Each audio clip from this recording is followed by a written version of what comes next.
So this will be the first time on this channel that I'm sharing a story that has happened to me personally. A few years back, I was working as a security guard at Webster Bank Arena in the Harbor Yard area in downtown Bridgeport. For those who don't know, Webster Bank Arena holds concerts, hockey games, basketball games. Cirque du Soleil was there once during my shift.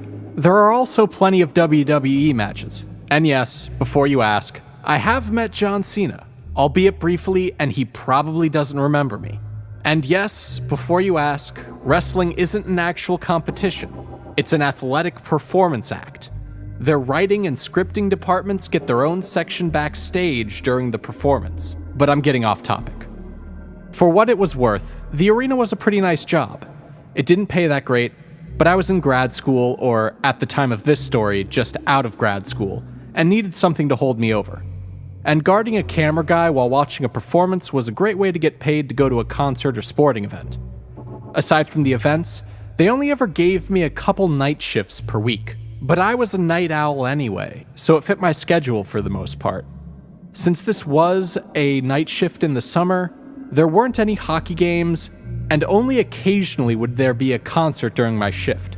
So I didn't really need to do too much. Just make sure all the doors were locked at the start of my shift, or right after everyone left, turn off the lights once the building was empty, keep an eye on all the cameras, and occasionally do rounds on the 4 floors of the building.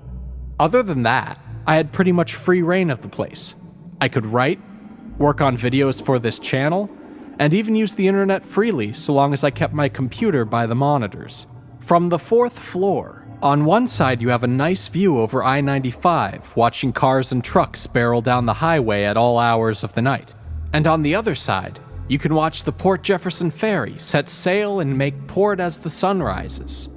Nobody was ever over my shoulder, and no one would ever show up in the morning until near the very end of my shift. Now, nothing else about the night in question really stands out in memory. Just another ordinary quiet night on the job. While on shift, you have to walk the whole circumference of the arena on each floor, and cover 1 floor each hour. I believe it was sometime between midnight and 1 p.m., so relatively early, nearing the middle of the night shift. So I take an elevator up to the 4th floor because that's what floor needed to be covered that hour. Needless to say, I don't make it too far around the 4th floor on this trip. You have to remember, it's night, and no one else is in the building. All the lights in the halls, and all of the event lights, bathroom lights, concession stands, offices, everything is off to conserve power. The only room with lights is the control room with all the monitors. The entire arena is pitch black, save for some ambient city lights coming through some of the windows in certain areas. That, and the red exit signs stay lit at all times in case of emergency. So I'm walking around the top floor, and it is pitch black save for those red exit signs in this long hall with no windows.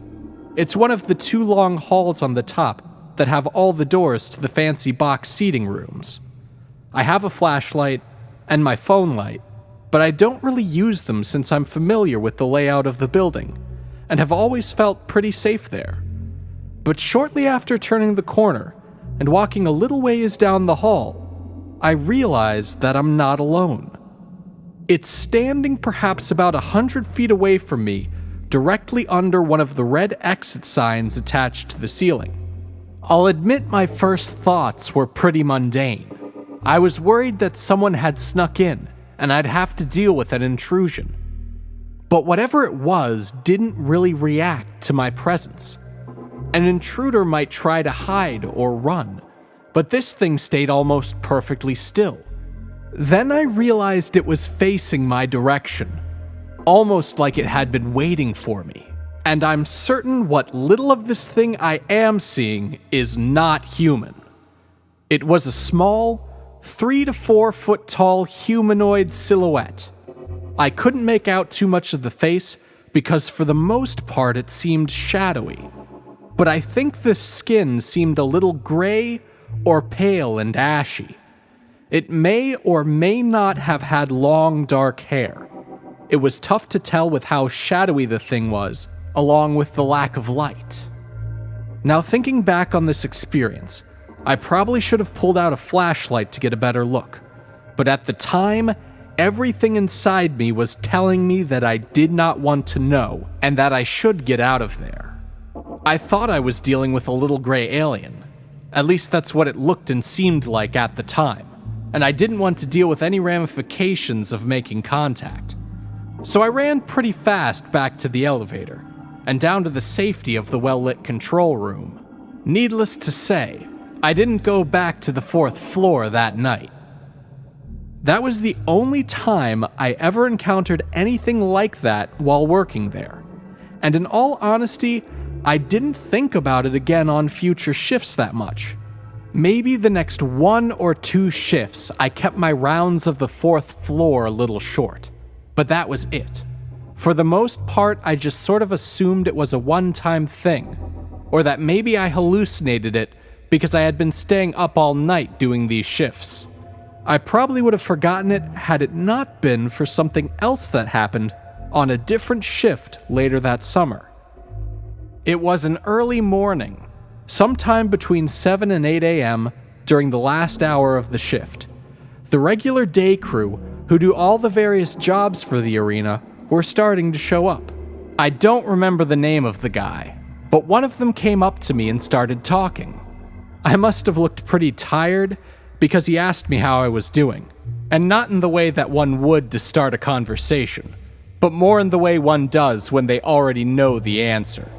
By 8 a.m. after staying up all night, you feel like garbage no matter how much of a night owl you are.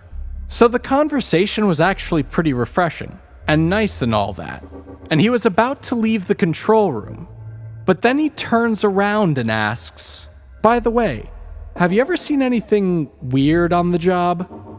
To which I reply, "Weird like what?" Then he says, "You know, like people who aren't people." To which I say, "No, can't think of anything," since I'm pretty tired and not remembering the encounter right away. But then it hit me, just as he was walking out the door.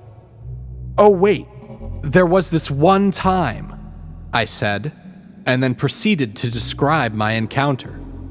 To which he responds, "Oh yeah, up on the 4th floor? We call her Little Susie. A bunch of people have ran into her. She must be the ghost of some little girl. One time, the window cleaner was up on the 4th floor, and he couldn't see anybody, but there was this one spot on the window that kept fogging up and fading, like someone was breathing on it, just about 3 or so feet off the ground. Really freaked the guy out. There's another one over in the storage room. We call him Big Frank. Nobody likes him. That's the storage room on the 2nd floor. He must be angry or something. You work here long enough, you see some pretty weird stuff." After this conversation, I brought this whole thing up with a couple of coworkers who I hung out with sometimes when I wasn't working. They both had experienced some of the same things, and it was crazy because it never came up in conversation before that day, and I had been working there for a couple years during grad school. One of my coworkers who worked in the tech room, which is right next to the storage room, confirmed that Frank was a pretty angry spirit. He'd stomp around while in the storage room. His presence had become so normalized in their working routine that when people heard him stomping, they'd yell out, "Shut up, Frank!" And sometimes it would work. When they'd go over to the storage room afterwards, sometimes they would find that items had been knocked off of shelves, or the place had become messier. Papers would be thrown from boxes. After hearing that, I had no problem going back up to the 4th floor, but I stayed far away from the storage room. Also, my coworker friends had said that other people had caught a better glimpse of Little Susie, and could confirm that she does look like a 7 or 8-year-old girl. I'm guessing that's why I thought I saw long dark hair. It seems she likes to scare people, but it's more like a child playing pranks than anything menacing or malevolent. So after all of this, I've come to the conclusion that Frank is definitely a poltergeist. I mean, he fits all the criteria. And while I have never had an encounter with him, My encounter with little Susie was enough for me to believe everything my coworkers said at face value. As for little Susie, she just seems to me like some poor lost soul. Now the question I have is, where did these ghosts come from?